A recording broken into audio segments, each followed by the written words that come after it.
All right. First of all, thank you all for being here today. We are making history. We are changing a course. What today really means is we're sending a message to every city, to every county, to every state, that no longer will their Washington be soft on crime. No longer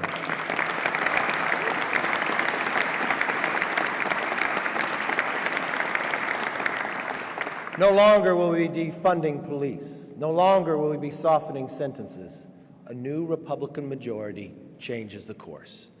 So this may just be a bill that makes D.C. safer, but it is a message for the entire nation that we want safe streets, we want safe communities, we want safe schools, and we know in a bipartisan way that everybody wants the same.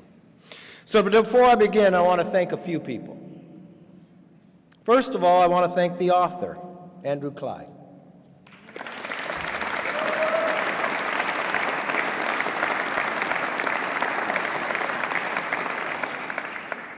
But Andrew Clyde will be a little different than a normal politician. He won't take credit for the idea. He'll take credit for using his ears. You see, this idea wasn't something that he just thought of. It was because somebody who lived here came to him concerned. She didn't even belong to his party. She's concerned about walking the streets, concerned about what the D.C. police was going to do, not what the D.C. police wasn't able to do, but concerned about what the city council was going to do, to decriminalize and allow more crime to happen. So he said, you know what? I'll do something about it. I'll take up a resolution, not knowing whether it'll pass or not, but knowing that he had a fight on his hands. And you know what? He went to his chairman, Jamie Comer. He's going to speak with us today. You can applaud him as well if you want.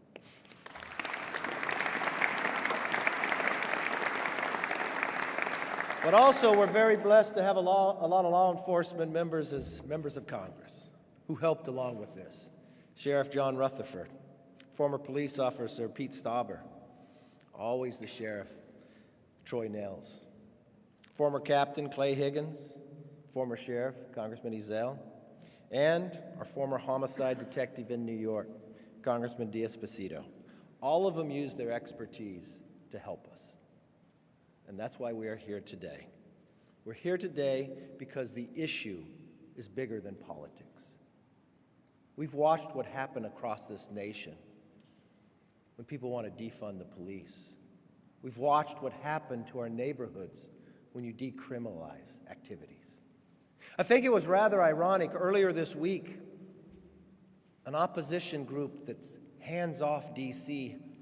held a competing rally at Union Station, not wanting this day to happen. In the middle of the day, they held this rally. And you know what happened in the middle of the day during the rally? There was a carjacking at Union Station. Sad but true. Every American deserves to be safe in their streets. Every kid deserves to be safe in their schools. People should feel safe walking. And we were going to make sure we stood up. You know, there was an unbelievable statistic D.C. Chief Police gave us this week. He said the average homicide suspect in the District of Columbia has been arrested 11 times before committing the murder. 11 times. So how did we get to that point? This is what happens when politicians decide we need fewer arrests or shorter sentences and defunding of the police. Earlier this year, this is why we're here, the D.C. City Council passed a law that would give criminals softer penalties for serious crimes like carjacking, assault, rape, and even certain types of murder. Can you even believe that? Today shouldn't be a historic day that we're able to get this through, because when we first put it on the floor, the president told everybody that he was opposed to it, and then it passed. A sad part happened that day, that we had an own member of Congress get assaulted that day before coming into work to even have this vote. She voted with us. But then when it moved to the Senate, the American public has spoken that they've had enough. It might just deal with D.C., but really what this bill deals with, every city in this nation. So this is the moment in time we take our streets back. This is the moment in this country that we say no more. This is the moment in our nation that we say we want to feel safe and be safe no matter what city we are in. And that's what we'll do today.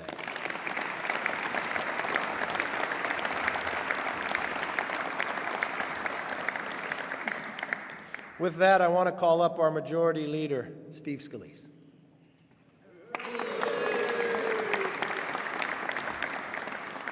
Thank you, Mr. Speaker. All Americans deserve to be safe. People who live in the District of Columbia deserve to be safe. When American citizens come from all around the country to see their government in action, and by the way, now that the House is open, where all people can come and see their government in action again, more people are participating in that process, but they deserve to be safe when they come here too. And Andrew Clyde recognized that. As you saw crime getting more and more out of control, and shockingly, the DC Council passed an ordinance that zeroed out, got rid of mandatory minimum sentences for violent offenders, people who commit violent crimes. If somebody carjacks you at gunpoint, used to be over 14 years they served minimum, brought it down to 0. And for many other violent crimes too. And Andrew, as the Speaker said, heard from someone here in D.C. who said, can we do something about it? Congress has a constitutional duty to be able to govern D.C., to pass legislation, to solve problems. And here was a real serious problem that needed to be solved. When House Republicans ran to get the majority, one of the things we said we would do is fight for those people who are being left behind, fight for those hardworking families who government had just forgotten about. We said we would address crime in communities. In just a few short weeks, we now have a bill going to the President's desk that will be signed, that will save lives here in the District of Columbia.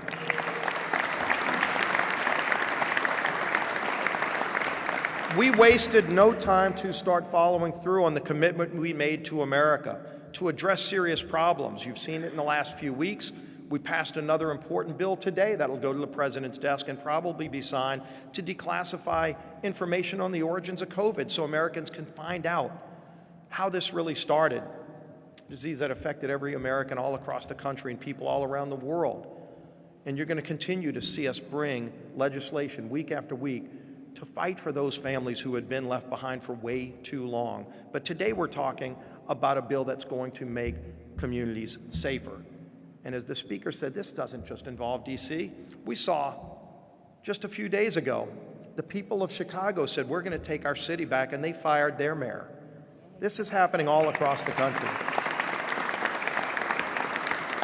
People are fed up with crime that's out of control, and they want to do something about it, but we're going to do something about it as well. And this bill that Andrew Clyde brought forward, that all of my colleagues behind me proudly voted for, even with the President saying he was opposed to it, that's not why we do this. Whether or not the Senate's going to take it up, whether or not the President is going to sign it, is not the driving factor. The real issue is it the right thing to do for America? And if it is, we're going to do it, and then we're going to encourage the Senate to pass it. We're going to encourage President Biden to sign it. But at the end of the day, this is about getting this country back on track. And the D.C. police chief probably said it best just a few days ago when he talked about how dire this is. Because we stand with the blue. We've got the Fraternal Order of Police here represented today. We support the men and women in law enforcement who keep our communities safe. But there's nothing more demoralizing to police officers who are risking their lives than when they see that they arrest somebody, a hardened criminal who committed a crime, created another victim. And even when they're found guilty, they get to walk scot-free and go commit more crimes. This is really happening. The police chief pointed it out.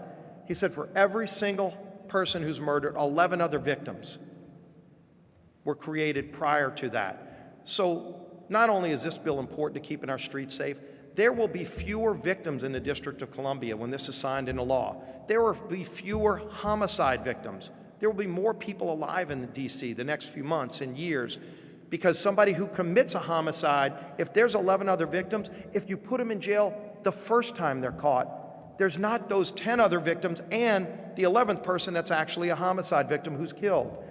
This bill will save lives, this bill will make streets safer, and this bill will send a message for other people around the country in state houses and in cities throughout the country to take action just like we are to make communities safer. And the man who helps get the votes to pass these bills is our whip, the hockey player, Mr. Tom Emmer.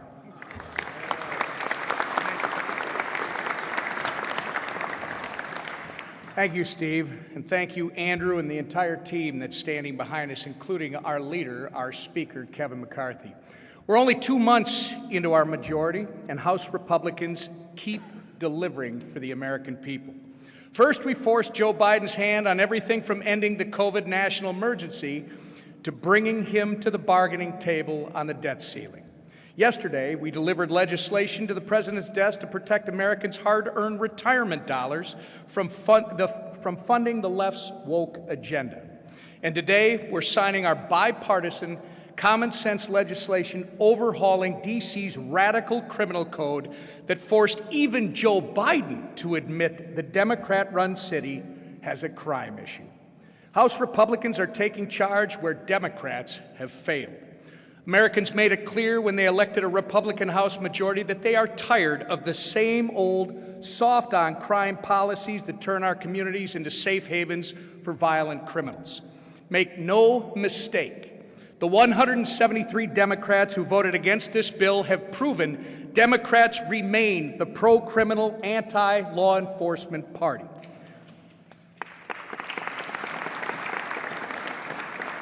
Sadly, I don't think that's something to cheer about. Joe Biden and the Democrats have a choice: continue to cave to the leftist lunacy that lost them total control of Washington, or buck the woke nonsense and join the GOP's battle to restore common sense to the nation's capital. Either way, Republicans are going to continue to lead the charge. And with that, Jamie Comer from Kentucky. Thank you, Mr. Whip. We're here today because House Republicans have kept a promise that to support legislation to make our nation safe, starting right here, right now, in our capital city. There's a crime crisis in our nation's capital, and the D.C. Council's soft on crime legislation was set to turn it into a catastrophe. But House Republicans, led by Congressman Clyde, stood up for the American people to block this reckless law from taking effect. The D.C. Council's progressive soft-on-crime legislation would have eliminated almost all the mandatory minimum sentencing requirements for violent crimes while drastically reducing the maximum penalties allowable to the courts. These changes would encourage criminals to run rampant in our nation's capital. The chief of police even said so. The D.C. Council also sought to grant the right to jury trial to include most misdemeanor offenses. This would have overloaded an already crowded D.C. court system and reduced the resources devoted to hearing cases for serious felony offenses. All Americans should feel safe in their capital city. But they don't because of D.C. Democrats' leniency towards criminals at the expense of American safety. Ensuring public safety and addressing crime is a cornerstone of the House Republicans' policy agenda. In November of last year, Americans voted for a new majority in the House, a new majority that will address crime head-on to ensure a nation that's safe. The D.C. Council legislation was a brazen rejection of law and order. That's why Congress took swift action to block it from becoming law. Ignoring the high rates of criminality in the district and doubling down on leniency for society's violent criminals is a dereliction of duty. If the D.C. Council wants to continue to skirt its responsibility to keep our citizens safe, they will have to answer to this Congress. The Oversight Committee stands ready to conduct robust oversight of America's capital city. It's my pleasure to introduce the sponsor of the bill and someone during his stint on the Oversight Committee last year took an interest in this and has led on this. And today we're here to celebrate his legislation. Andrew Clyde from Georgia.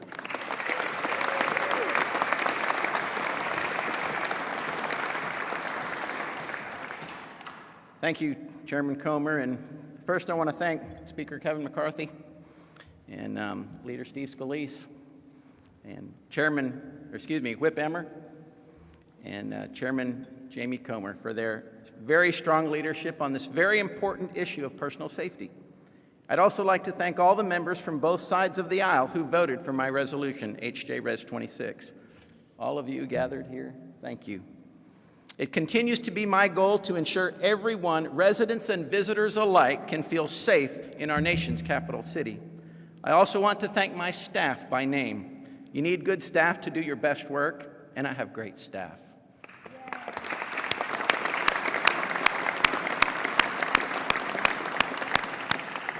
So thank you to my Chief Nick Brown, to my Legislative Director Dawn Marie, and her two assistants, Tony and Cam, to my LC Chase, to my scheduler Lindsay, who keeps things running smoothly, to my comms director Madeline, who makes sure we are heard, and my staff assistant Peter.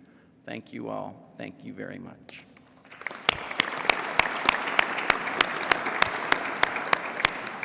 Finally, I want to thank an incredible lady named Denise Krepp, who is here with us today, a resident of D.C. with a big heart, who was fed up with the crime in her community and the devastating effect it was having on hardworking, law-abiding citizens.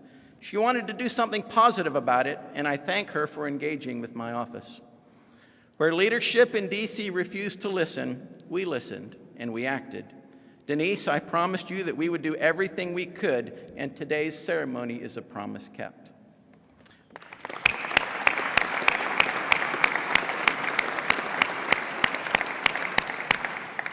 Again, I care about the safety of everyone in this city, where crime is out of control and must be reined back in. Against all odds, with this bill, we prevailed. And I'm pleased that my resolution received broad bipartisan support in both chambers, because combating crime is not a partisan issue. It's a common sense issue. I'm pleased the president changed his tune and agreed to sign it if it passed the Senate, and it did, 81-14. This resolution put members on members of both the House and Senate on the record on the issue of crime. While some still embrace the council's soft-on-crime law, many joined us in passing my common-sense anti-crime resolution that will effectively strike down the radical rewrite of Washington's criminal code that would have emboldened violent criminals and exacerbated an already serious crime crisis in D.C. This is a major win for House Republicans, as this is step one in keeping our commitment to ensure we have a nation that is safe, one of the 4 pillars in our commitment to America, and we are starting with our capital city. I now urge President Biden to keep his word by signing my resolution so we can move forward in our fight to restore law and order here in Washington, D.C. So thank you, and I now yield to Mr. Mick McHale, the National President, National Association of Police Organizations.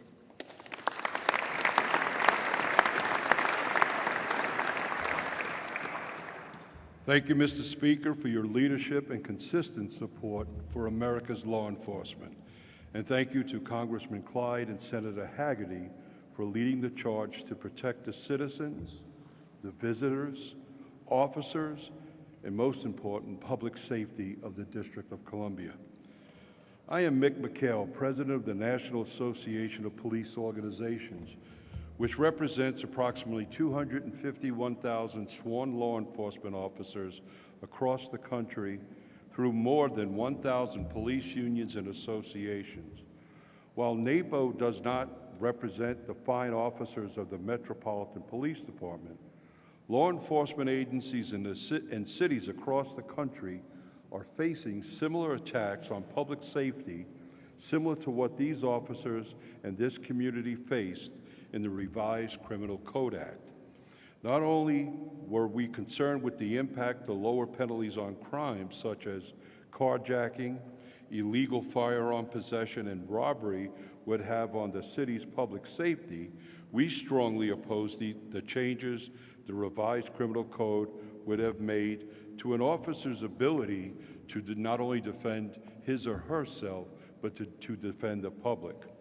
NAPO is grateful for the bipartisan opposition to the district's revised Criminal Code Act and the action Congress took to roll it back so that the D.C. Council can work with the mayor, the police department, and the union to revise the criminal code in a way that will no longer benefit violent criminals and will make the city much safer. Thank you very much.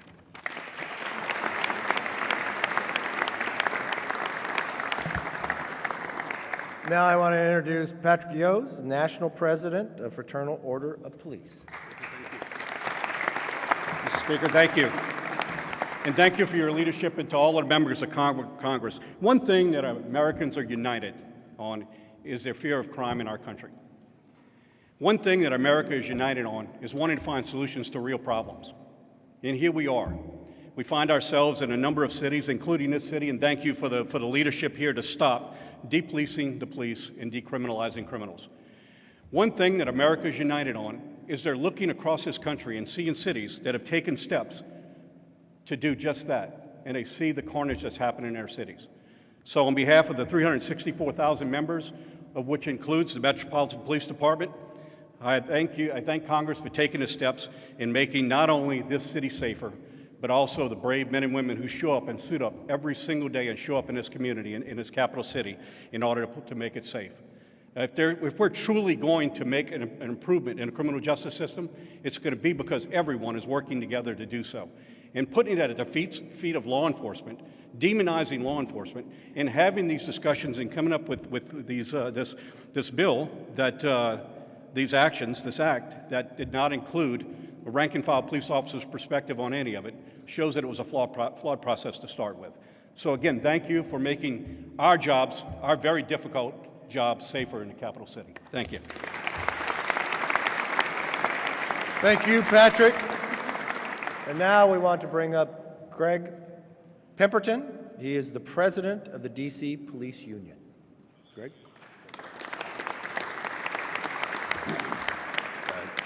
Good morning. My name is Greg Pemberton. I'm the chairman of the D.C. Police Union. We would like to formally applaud the work and the bipartisan passage of the House Joint Resolution 26, which disapproved the action of the District of Columbia Council in its approval of the revised Criminal Code Act. This week, 81 United States senators joined the House and made a bold step forward to reduce rhetoric and restore justice for victims of crime in our nation's capital. On behalf of the nearly 3,200 members of our union, I express our formal thanks and heartfelt appreciation for this vote supporting public safety and justice for victims of crime.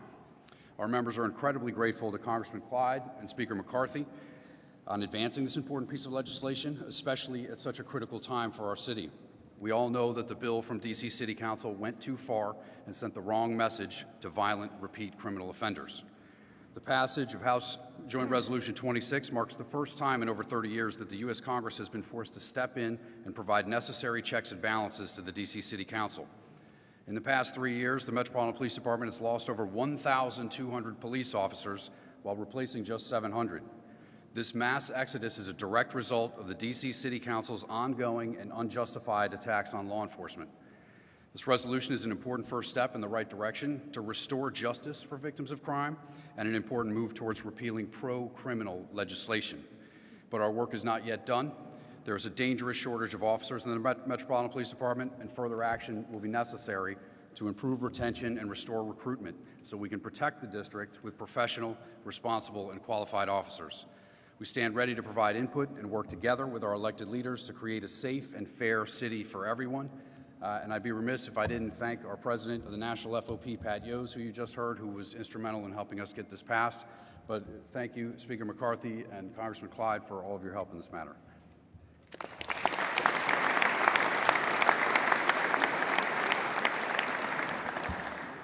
We thank the officers for their work. We've known that, as Greg just told you, the number has been decreasing. That's the wrong direction we should go. And too often when people come to this city, they become a victim of crime. And unfortunately, we want to put a stop to that. We made a promise in the commitment to America to make our nation safe. This is just the beginning. But with us when our last speaker, Will Dixon, has happened to have been one of those victims that we want to have fewer of and come to the point where nobody becomes a victim here. Will?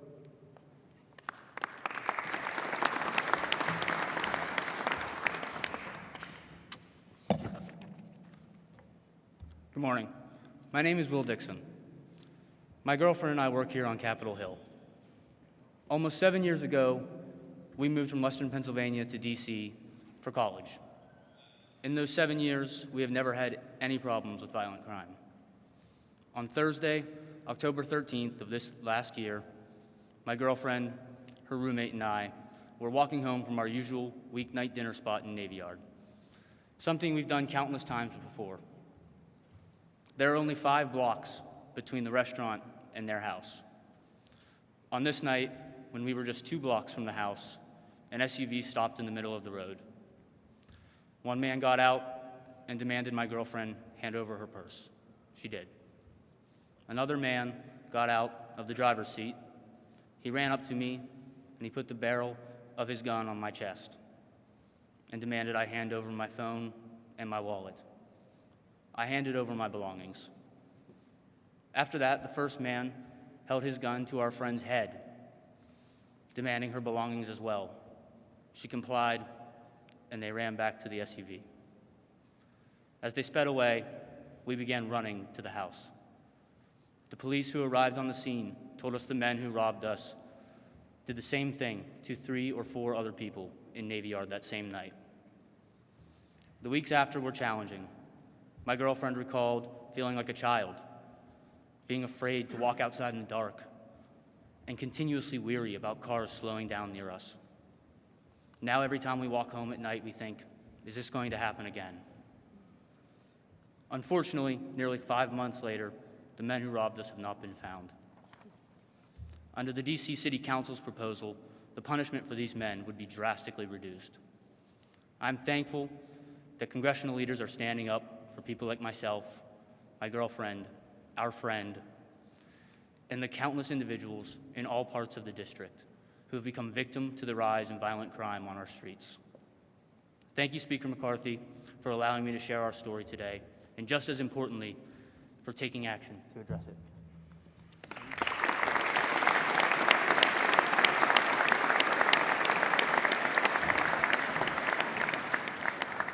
Will's story is not a story that's told alone. Too often we hear that story, and not just in this city, but across this nation. I hope as those who listen to us and see this action, that we promised you, if you gave us the opportunity to lead, that we would fight to make this nation safe. This is just the beginning. That's right. We want everyone to feel secure to walk home. That's right. We want everyone to feel safe in their streets and neighborhoods. So we want you to join with us and be a part of this resolution, because it's just the beginning. It's our commitment to you. So if you could join with me, we'll sign our resolution to send to the President.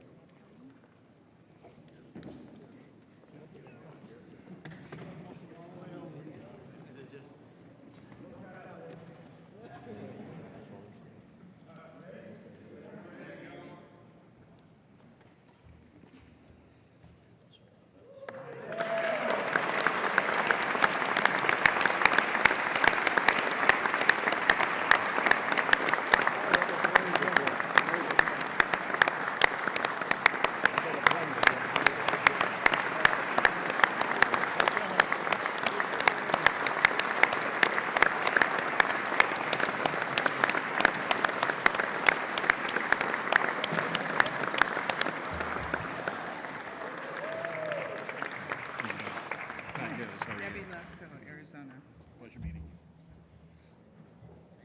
Thanks for what you do. Thank you.